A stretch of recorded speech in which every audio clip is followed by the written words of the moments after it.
What's up, everyone? This is Mary Jane. And this is Mike from Weed and Grub. And this week's episode is very special. We're presenting our South by Southwest 2021 panel. Yeah, it is called How Art and Entertainment Are Crucial in Destigmatizing Cannabis. And we're just so excited to present it. Thank you so much to South by Southwest for having us. We were on our way to South by Southwest 2020 when, of course, the whole world shut down. And we were so thrilled to be invited back for South by Southwest 2021 and have this awesome conversation with our wonderful guests, Laganja, Estranja, and Open Mike Eagle.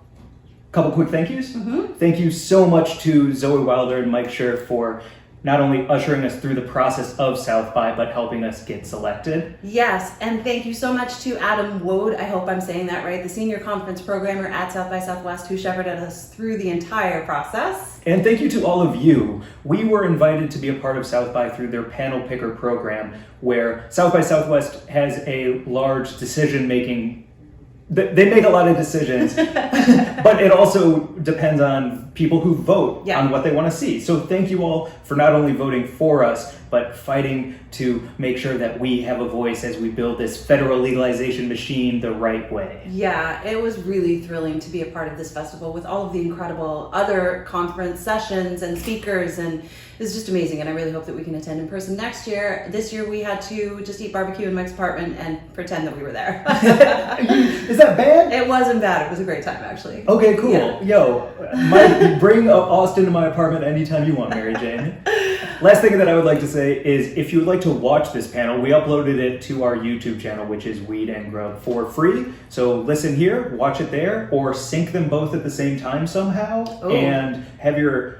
Ooh, that sounds like a nightmare. An awkward stereo experience that makes you feel a little weird. Hope everybody had a wonderful 420 also. Yes, this is the week of 420, and it's just thrilling to be able to present this. So thank you again to South by Southwest. Thank you to all of you for rocking with us. Happy 420. And should we get to it? Yeah, without further ado, here is our South by Southwest 2021 panel. How art and entertainment are crucial in destigmatizing cannabis. Hello, and welcome to Weed and Grub.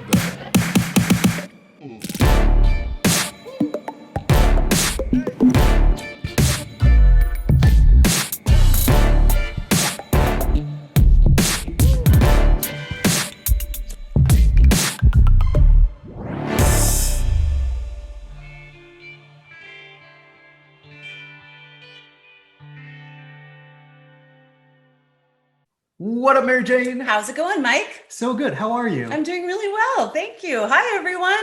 We are the co-hosts of Weed and Grub, a podcast about cannabis, comedy, cooking, culture, and calling stuff out. And barbecue. Ooh, that's right. Yeah. We were so excited to be accepted to South by Southwest, and we had big plans to hit every barbecue joint in Austin, but... since we can't do that this year and we're celebrating safely at home with ribs, want one? Yes, more like weed and rub, am I right? I mean, no, you know what? Yeah, we are Weed and Rub. I am Mary Jane Gibson. I am a writer and performer. I was the culture editor at High Times for several years, and now I write for Rolling Stone, Playboy, and other outlets covering cannabis culture, entertainment, and cutting-edge trends. And Complex named you one of the most powerful women in weed. Thanks, Mike. I mean, it's true. You're amazing. And I am Mike Glazer. I am an Emmy-nominated comedian who has worked with HBO, Comedy Central, Food Network. I also graduated culinary school and got to cook with Gordon Ramsay, which was a dream come true. I starred in the BuzzFeed hit series Hi Guys, and I won a gold medal as a roller hockey goalie for Team USA. And you were named to the prestigious Cannabis 40 Under 40 list. Plus, Snoop Dogg's company, Mary Jane, named us both power players. Huh. Yeah, I mean, we've accomplished a lot while smoking weed. We love cannabis, and as writers and performers, we are dedicated to getting the right message out about the plant. That's what our podcast Weed and Grub is all about. I started writing about cannabis for High Times in 2007, which was several years before Colorado and Washington became the first states to legalize cannabis for adult use. And at that time, many of my colleagues used pen names to protect themselves and their families as they were covering cannabis, which was declared a Schedule I drug under the Nixon administration, along with heroin and LSD. Methamphetamine and cocaine are considered less dangerous as Schedule II drugs. It's crazy. I've watched the legal cannabis industry evolve for almost 15 years now, and it is an amazing time, but there are so many issues to address, from the harms of the racist war on drugs and the stigma about cannabis use that lingers from drug war propaganda. We should state that your name is actually Mary Jane. It is my real name. Yeah, pretty cool. Not a pen name. So here's where we're at today. 1 in 3 Americans live in a state with legal cannabis, and the Democratic Party is pushing for federal legalization this year. It's great. The Green Rush is fantastic. Last year, we hit $5 billion in legal cannabis sales. Some states are even putting that money back into mental health initiatives, building new parks, cleaning forests, science and policy research, substance abuse programs. Great. But even though cannabis was deemed essential during the pandemic, there are still tens of thousands of people in prison for cannabis. Some are serving life sentences. And that's all while wealthy white people profit off a plant that's putting these people behind bars. So there's a huge stigma around cannabis. It can destroy your life. It's dangerously addictive. It'll destroy the lives of those you love. And it's just not true. Which brings us to our session, how art and entertainment are crucial in destigmatizing cannabis. With our guests, Open Mike Eagle and Laganja Estranja. Laganja Estranja is a world-renowned female illusionist, choreographer, music artist, cannabis advocate, and LGBTQIA+ icon. Laganja earned a degree in dance and choreography from CalArts and catapulted to stardom after appearing on season 6 of RuPaul's Drag Race with an amazing entrance.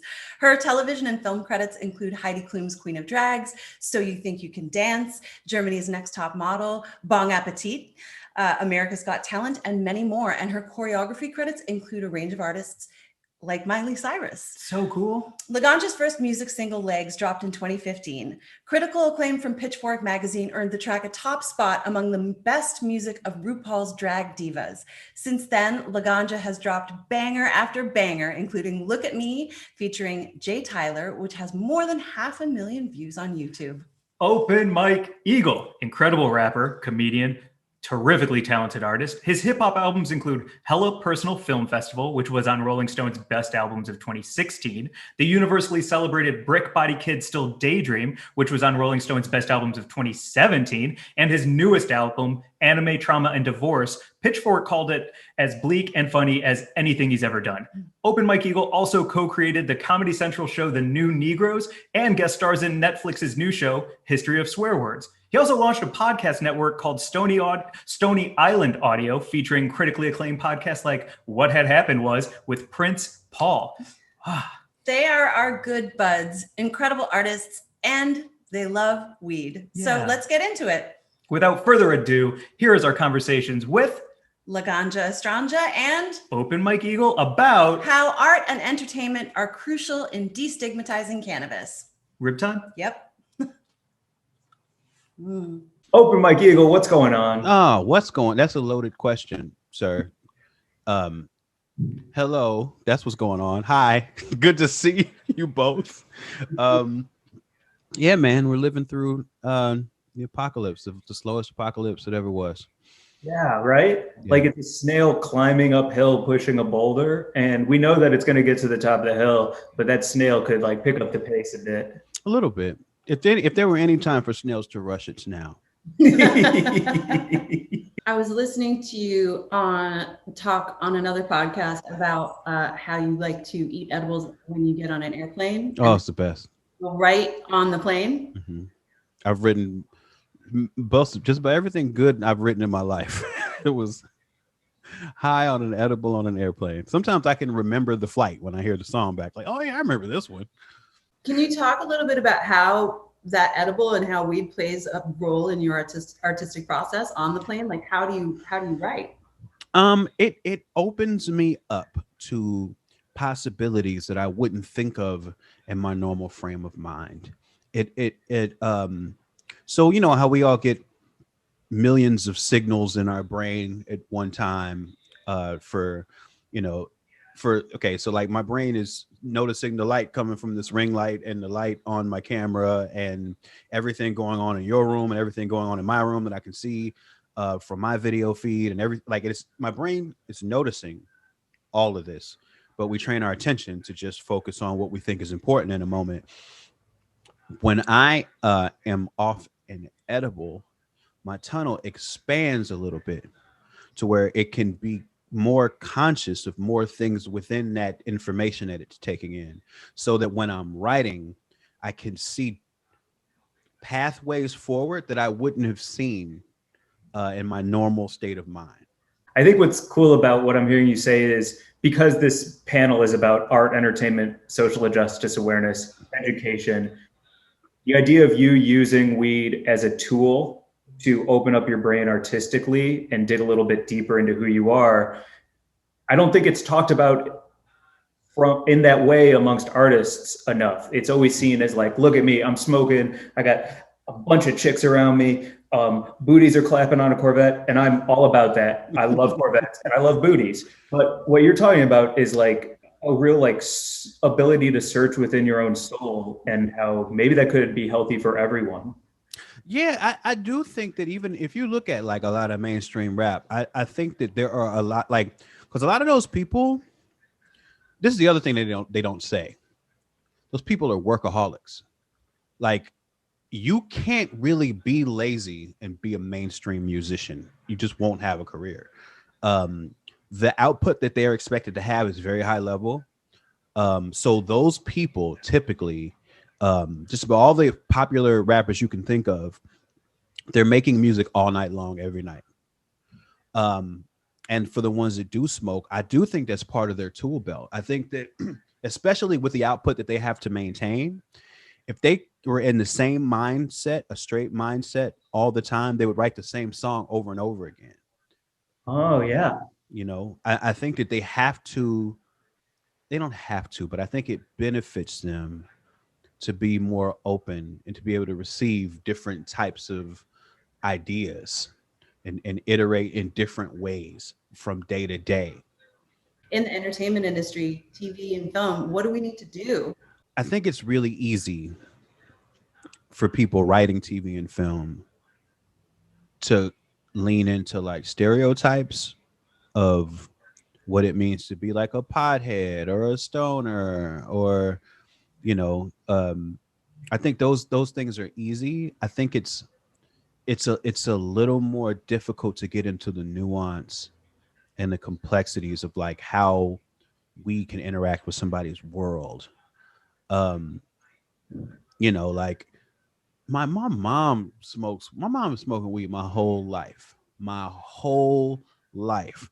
My mom has smoked a joint a day my entire life, as far as I am like consciously aware of my own life. Uh-huh. But she doesn't fit into any of those stereotypes. She was a working class woman who um he's had all kind of different jobs, doing all kind of different things, and just smoked weed the whole time. And I don't think it's something that you would have thought that she was doing, and I don't think it fits into how weed smoking is usually characterized in TV and film. So I think it has to get a little bit more granular and kind of zoom in, and kind of show something a little bit more realistic, three-dimensional, I should say, because stoners. It's also a real thing too. Like there are stoners, there Mhm. are hippie potheads too. But I think just to make it a little bit more three-dimensional than that, I think is a way to go. Do you remember when? Oh, I'm sorry. Oh, I'm sorry. No, Let's say our questions at the same time. No, Mary Jane, go ahead. I was just going to ask about that time about smoking by yourself and getting to that comfort level. If I think music must have been a big part of that. And if you remember, like the first time you heard music in a new way or understood music in a different way because of being high.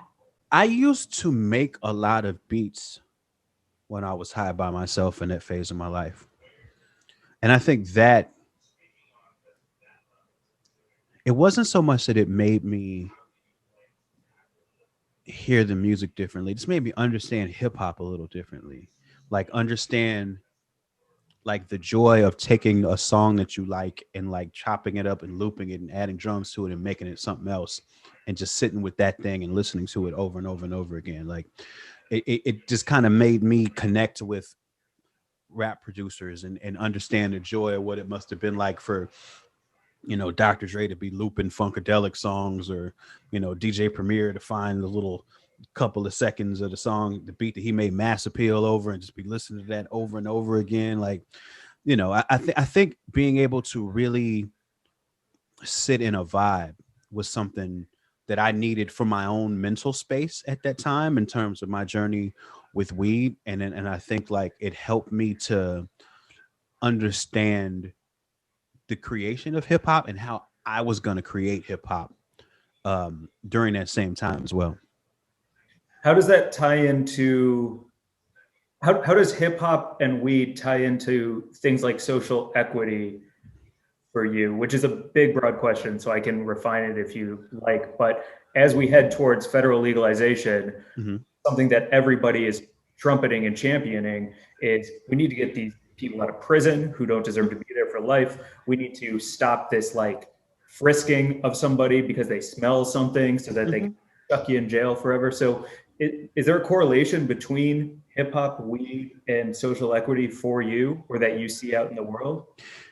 I don't know how much hip hop plays into it for me, but I just grew up in a world where everybody was smoking weed and it was very illegal, and so there was a lot of fear around it. From my mom smoking to you know, uh, childhood friends smoking to uncles and aunts, and then when I'm in college, everybody's smoking and trying to figure out where to get weed. And I was a RA and I was smoking with my residents. Oh, you were the Like, cool one. oh my God, I was the worst RA ever in terms of any sort of policy. I was awful. Um, but yeah, it was cool. Um, but there's always been this fear associated with it because people would go to jail. Like there were people I went to college with that, like, this one guy got literally kidnapped and tortured because his weed sales were fucking with somebody else's weed sales. You know what I'm saying? Like, and to think that in my lifetime that it would be legal, it's unimaginable. It's unimaginable just to think that, just to think of all of the strife that was caused with people trying to get a hold of this substance to use it for their own, benefit. Um, and it's like, yeah, we can let everybody out of jail, but you know what this country is really bad at? This country is really bad at, like, saying something is illegal for 200 years and then suddenly saying it's legal and then acting like there was no damage caused. you know like, if even if it was in the last 20 years, if society is leaning more towards that, then they should also be looking at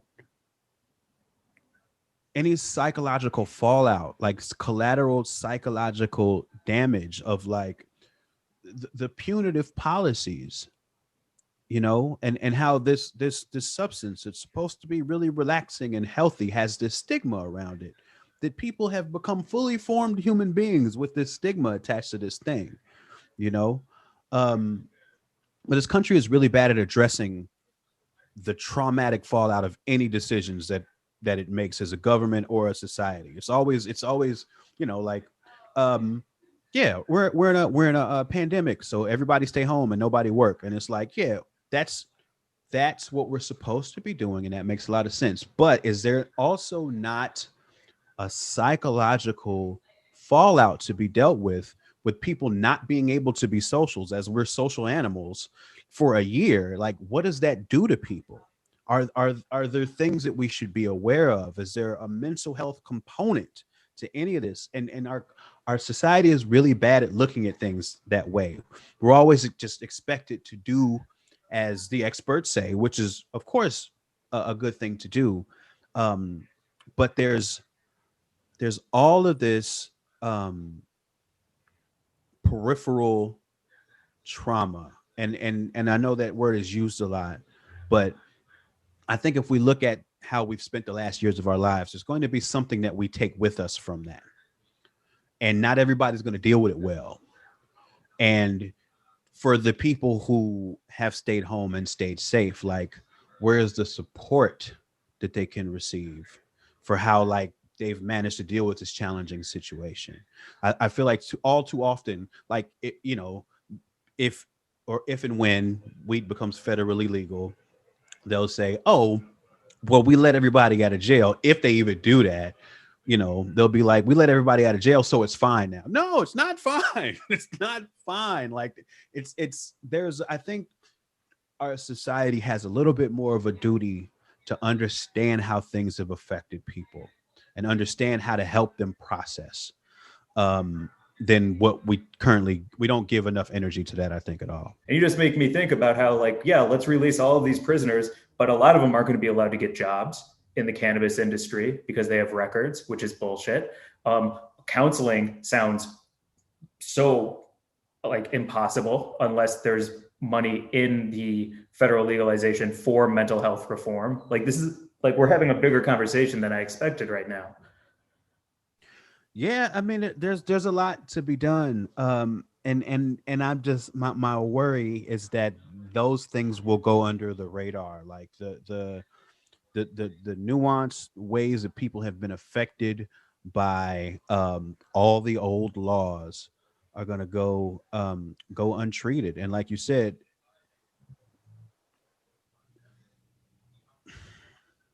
there's I can already tell they're not going to do enough. Yeah. Like even because I like they're not gonna, I don't not sure if they're gonna let everybody out of jail, and like you said, even if they do, like they won't there won't be particular care given towards this type of felony versus another type of felony, even though this thing that was previously considered a felony is now completely legal. And like, everybody from, you know, soccer moms to church pastors, if they wanted to, could smoke a joint. Like there's not going to be enough consideration for any of that, because typically that's not where our efforts are put. Do you have a dream project that could be funded by weed somehow? Yeah, I'm actually working on that. I'm working with a company out here now, and they want to get the word out about their brand. And one of the ways I'm going to propose them to do that is to create a forum um where I talk to people. And I think having their name attached to that is going to be really good for them. you know and yeah, and I think I'm fortunate enough to be in unique ways to take advantage of companies wanting to um market themselves in that way, and pay real money for brand awareness, because I have um a lot of resource in terms of people to talk to in that sort of arena. And I've proven that I can do it. So yeah, as I think that there's a few different ways in which um this new money coming in from these new companies who really do want to be they want to be put forward in the marketplace, that creatives like myself and you guys and like people are going to be able to pitch them things that can work. I love the idea of, instead of them asking you to sort of like just give your image to their brand, instead they're turning around and funding your art. It's a Right. much more, I don't know, copacetic way of working with, money from cannabis and someone who could be the face of the brand. There's the way of interacting with a brand where it's just like, yeah, just hold this joint in your Instagram, or you know what I'm saying, like, and that's great. That's great. But I think like what these brands really want is to feel like they're integrated into your world. you know they don't want it because everybody is aware of the Instagram ad, and everybody like, oh, okay, well, that's something that happened as a transaction, and he doesn't really care about that, and they don't really care about him. And like, even if the truth is they still don't care, it'll look and feel better if it's something that's a little bit more developed than just the photo or the Instagram story. Like, We should wrap up with some lyrics from your most recent album as oh, a fun. way to plug the album, because it's so dope. Oh, well, let's do that then. Okay, here's some rapping. Well, we were listening to What the Fuck is Self-Care, Mhm. and you have a line in there about weed.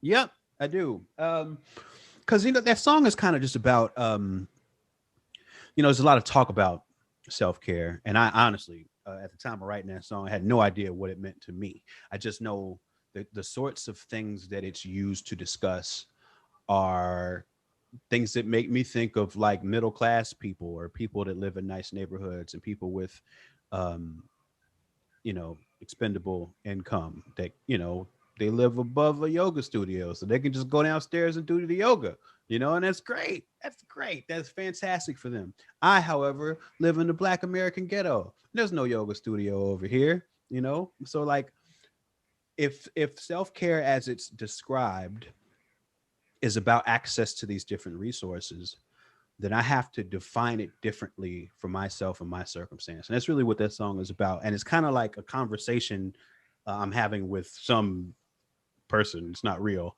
And in that, it's one part, it's like somebody said, oh yeah, self-care is seeing what your body needs. Well, I'm like, wow, maybe that's a lot of weed. Like maybe that's what my body's asking for. And in some cases it does. So it's about trying to expand the idea of self-care rather than the kind of one size fits all deal that I feel like it has today. Well, this has been amazing. I'm so glad that we got to do this virtually. I can't wait to do it in person. Yeah. It's just always amazing to hang out and hear you talk about all the incredible things that go on in your brain. Yeah, well, I invite y'all to pick it anytime, and I'll pick yours, and we'll just pick each other's brains all in a circle. It'll be great. Awesome. So it'll be like smoking, passing, and picking. There we go. I like that. Yeah. That's Smoking, great. passing, and picking. What are your handles? Where can everybody find you? I'm at Mike_Eagle on Twitter. Open_Mike_Eagle on Instagram. And all the stuff I'm doing is at MikeEagle.net on the internets. And your podcast corporation that you created has some fire shows under it as well. Thank you. Yeah, Stony Island Audio is the name of my podcast network. We got 6 shows on there right now. We're adding some more stuff real soon. Amazing. Thank you, man. Thank you for doing it. Thank you, for sure. Well, hello. It's lovely to see you. Hello, lovely to see you both. Wish we could be in the same room. What piece of your work do you feel best represents your cannabis activism? Well, that's a hard one because I'd like to think that all my pieces of work represent me, my community, and cannabis in a positive and educational light. But if I had to pick just one piece of artwork that I've created, it would probably be my music video, Look at Me, which I think showcased a lot of my talents. Not only the fact that I'm able to rap and dance and perform as a female illusionist, but also, infusing, pun intended, a message about cannabis and a message of freeing the people of color who are still in jail for cannabis. Can you talk about the evolution of Laganja, Estranja? Well, I never thought that I would be here today as the Queen of Green and one of the only LGBTQAI+ activists to grace the cover of a cannabis magazine. But I feel a huge joy that I get to live in this legacy of many generations of queers that came before me. And I think the evolution has been through education. When I first started this, I just wanted a platform that was bigger than myself. I felt like any queen, whether they be a beauty queen or a drag queen, should have something that they could stand on their own 2 feet or stilettos and be very proud of that represented something bigger than themselves. So for me, I chose cannabis because it was such a crucial way for me to discover who I am. During college, I began medicating under Proposition 215, which at that time I had no idea was founded by queer people.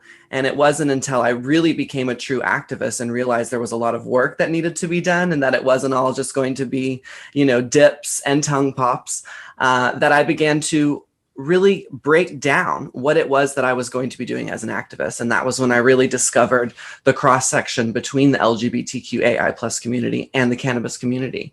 So I've tried by living, every day of my life genuinely to not only educate those who follow me, but to also be a living example of what a queer who smokes weed can look like. Which is interesting because this is South by Southwest, which is in Austin, and you grew up in Texas. Is that correct? That's correct. I grew up in Dallas, Texas, $. So let's talk about Texas and cannabis for a second. Growing up in Texas, there was a lot of stigma around the plant. In fact, it was known as the devil's lettuce. It was something we were not to try. So it wasn't really until I was about 18, a senior in high school, that I was even brave enough to try the plant. I was really lucky that I had a friend who introduced it to me as medicine, as a way to be more creative as a choreographer. So that was exactly how I first started getting medicated. And it really did open my eyes to something I'd been lied to about for a very long time. What do you think the entertainment industry is lacking as far as good cannabis content goes? What would you like to see? What I think is the most important, or what is really lacking from the content out there, is authenticity and varying voices. You know, I think for a long time, cannabis was sold with sex. Girls in bikinis with a lot of tattoos who did represent a sort of alternative lifestyle, but didn't really touch on the fact that cannabis is used by everyone.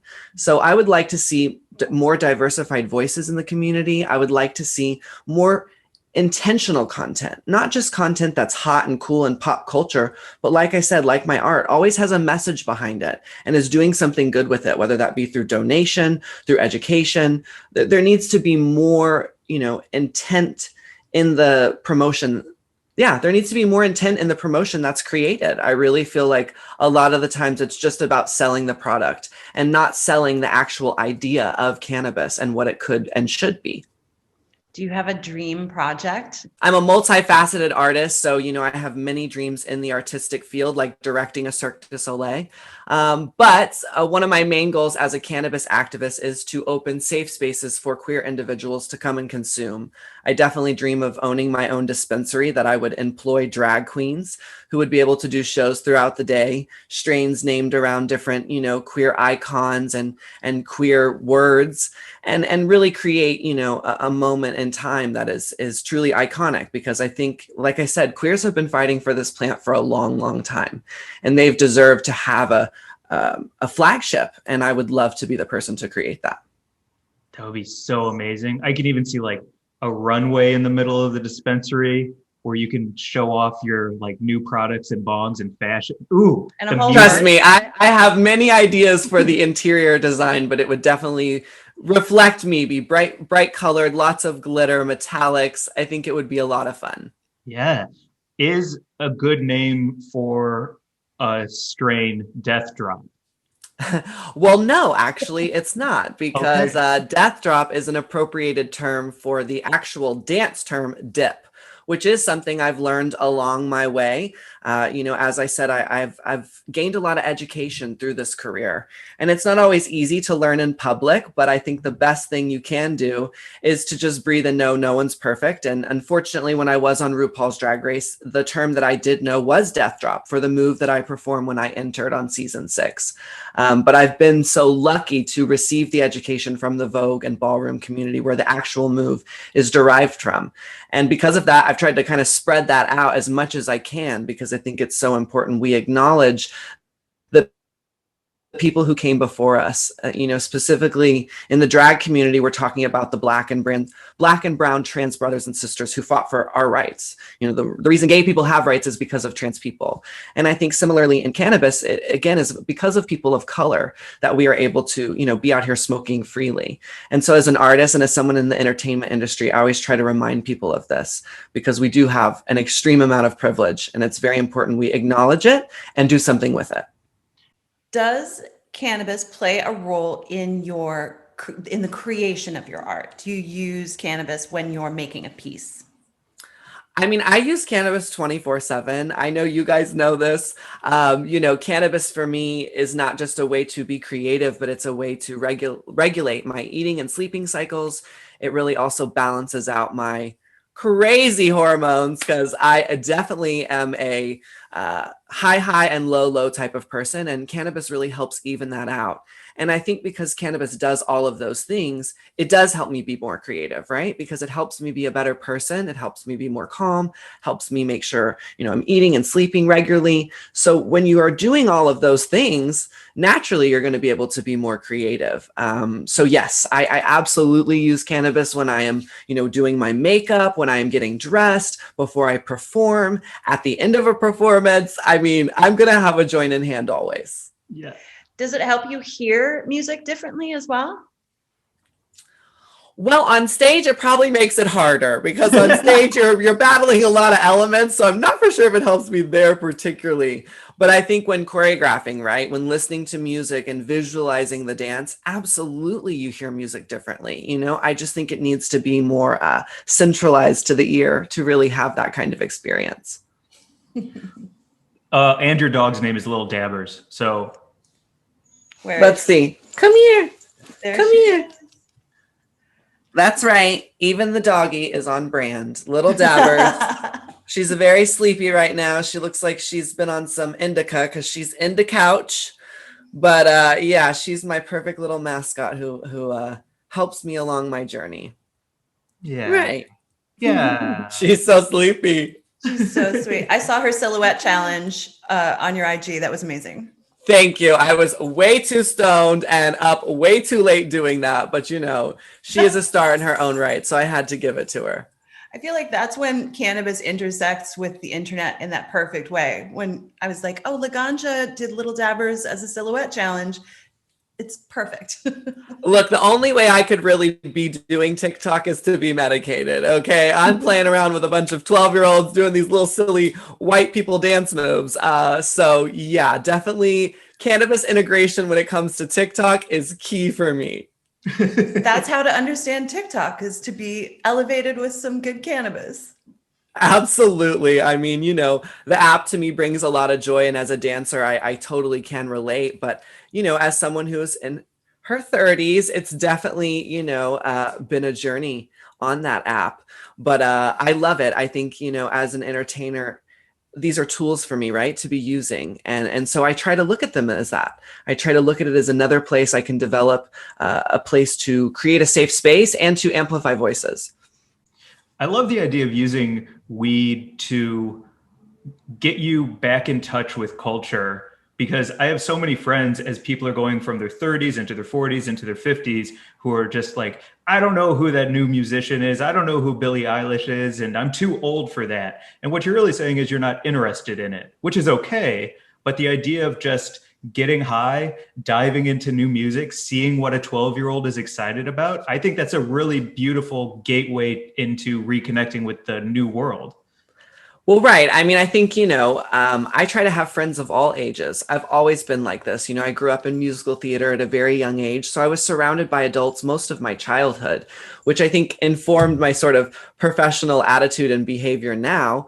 But back then, I didn't see it as that. I just saw it as having conversations with another human being.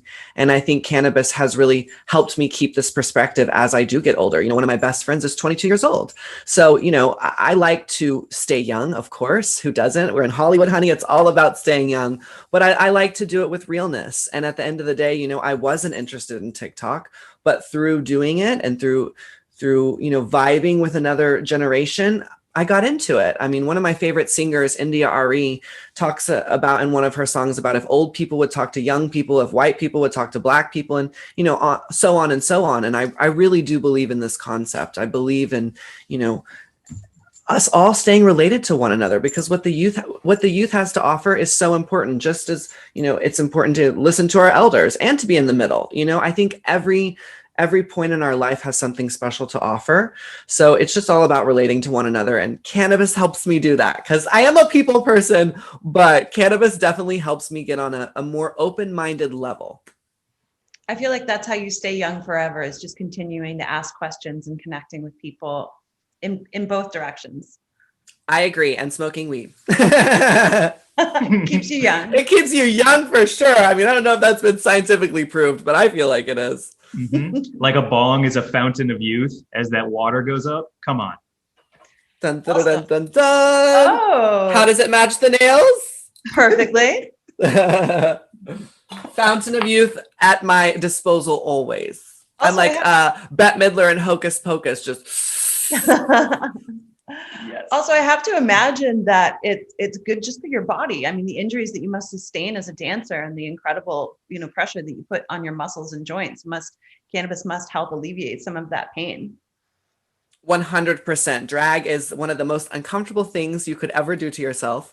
So yes, being able to medicate, to be using CBD topical rubs on my, knees after I've been dipping all night long, tinctures. I mean, absolutely.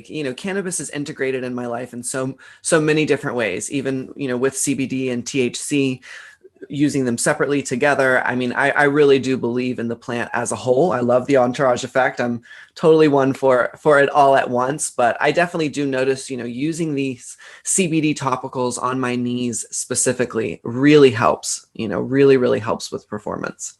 Just as you were talking, I had this idea pop into my head. So it's a pitch. What do you think of making a festival called Laganja Palooza?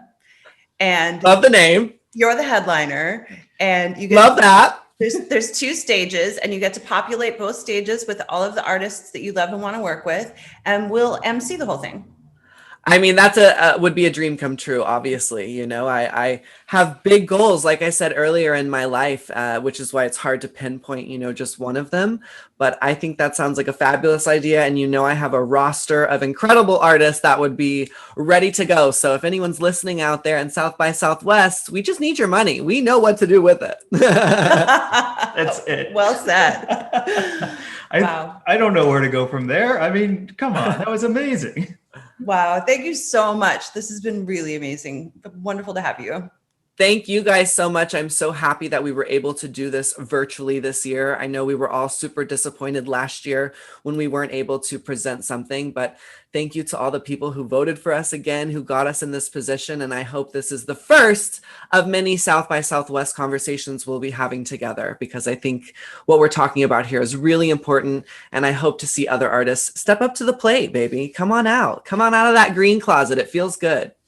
Yeah, I think we have to keep infusing the conversation with our own particular perspectives and opening up our worlds and our platforms to help other people share theirs and continue to have this conversation into the future. As policy is happening over here, we're, helping the art and entertainment inform and educate. Yeah, let people all over the world know that weed is okay, weed is cool. Mm-hmm. It could maybe be beneficial to you. And if not, let me do my thing. I think what you're trying to say is weed is okay. Thank you, Laganja Estranja. Thank you so much. This has been wonderful. Thank you. I love you both with all my heart. Mwah. Mwah.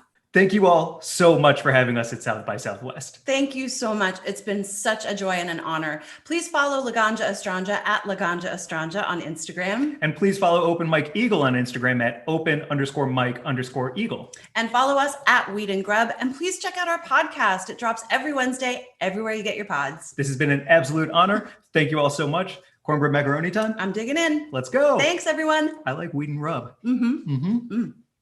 Oh, good. Yo. Bye. We'll see you next year, Austin.